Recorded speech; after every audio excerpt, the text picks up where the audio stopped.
Buenas tardes, hermanos. Es un gusto una vez más estar con ustedes compartiendo la palabra de Dios en esta reunión de oración y meditando un poquito, ¿verdad? ¿Por qué oramos? ¿Por qué estamos aquí?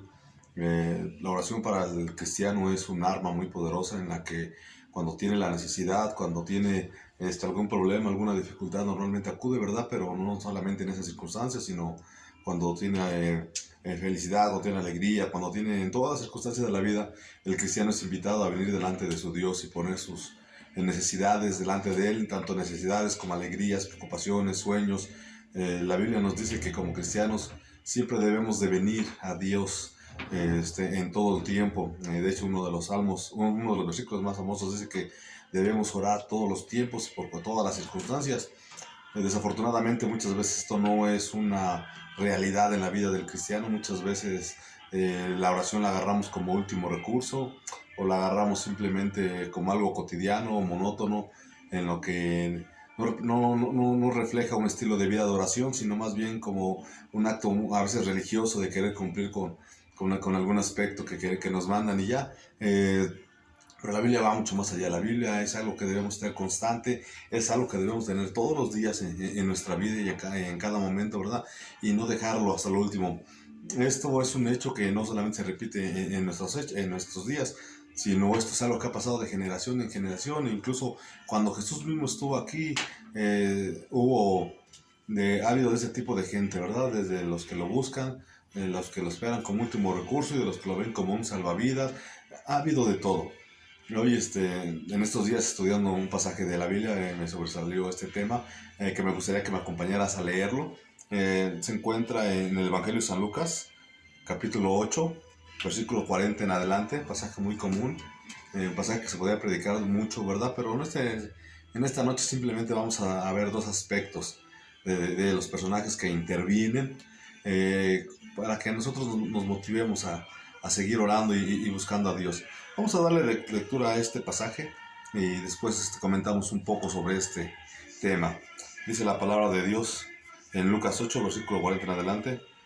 Cuando volvió Jesús, le recibió la multitud con gozo, porque todos lo esperaban. Entonces vino un varón llamado Jairo, que era principal en la sinagoga, y postrándose a los pies de Jesús, le rogaba que entrase en su casa, porque tenía una hija única, como de 12 años, que se estaba muriendo, y mientras iba la multitud le oprimía. Pero una mujer que padecía de flujo de sangre desde hacía 12 años, y que había gastado en el médico todo lo que tenía, y por ninguno había podido ser curada, se le acercó por detrás y le tocó al borde de su manto, y al instante se detuvo el flujo de su sangre. Entonces Jesús dijo: ¿Quién es el que me ha tocado? Y negando todos, dijo Pedro y los que con él estaban: Maestro, la multitud aprieta, oprime y dices: ¿Quién es el que me ha tocado? Pero Jesús dijo: Alguien me ha tocado, porque yo he conocido que ha salido poder de mí.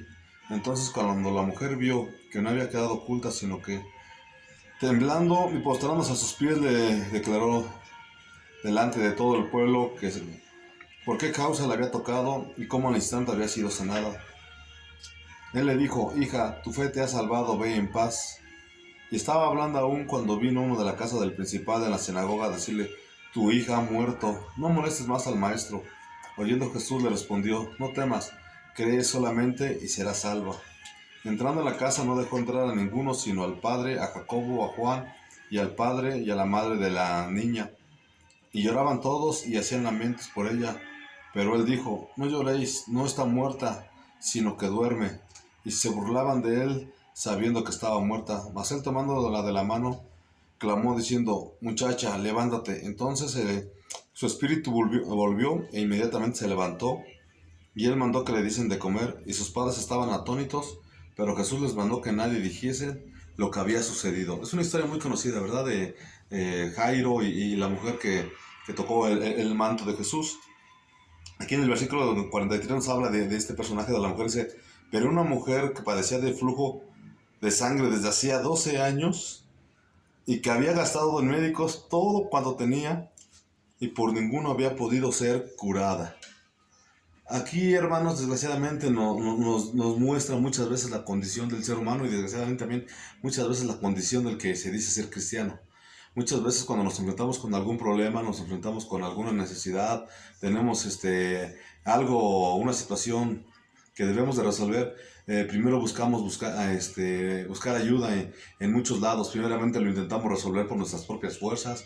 Después buscamos a alguien que nos pueda ayudar y después buscamos a otro y a otro y a otro. Y mientras tengamos recursos, mientras nosotros sintamos que podamos, mientras sintamos que tenemos algo con qué hacerlo, no nos acordamos de Dios. Esta mujer dice que durante 12 años sufrió una enfermedad y durante esos 12 años ella gastó todo lo que tenía en médicos. Aquí la palabra cuando se nos dice que gastó todo, se refiere a todo. O sea, prácticamente esta mujer ya no tenía casa, no sabemos, ¿verdad? Si a lo mejor tenía sirvientas, si tenía propiedades, si a lo mejor tenía una carreta, no sabemos qué es lo que esta mujer tenía antes de esta enfermedad, pero aquí la palabra de Dios dice que lo gastó todo, se quedó sin ningún recurso. Pero imagínate cuánto tiempo tardó esta mujer en acudir a Dios.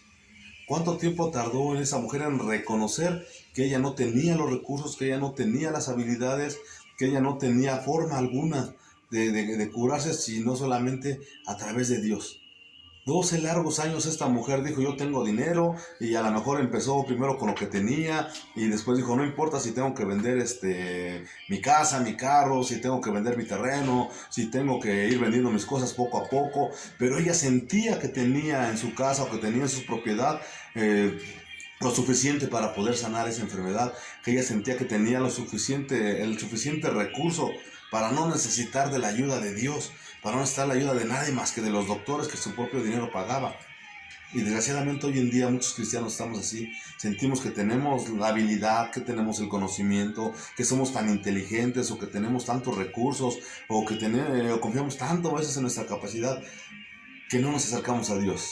Muchas veces podríamos acercarnos a Él y decirle desde mucho antes y Dios hubiera resuelto ese problema, pero el problema es de que muchas veces no nos acercamos, no le pedimos, no nos doblegamos y mientras exista este orgullo, mientras exista esta autodependencia de uno mismo, no se busca a Dios.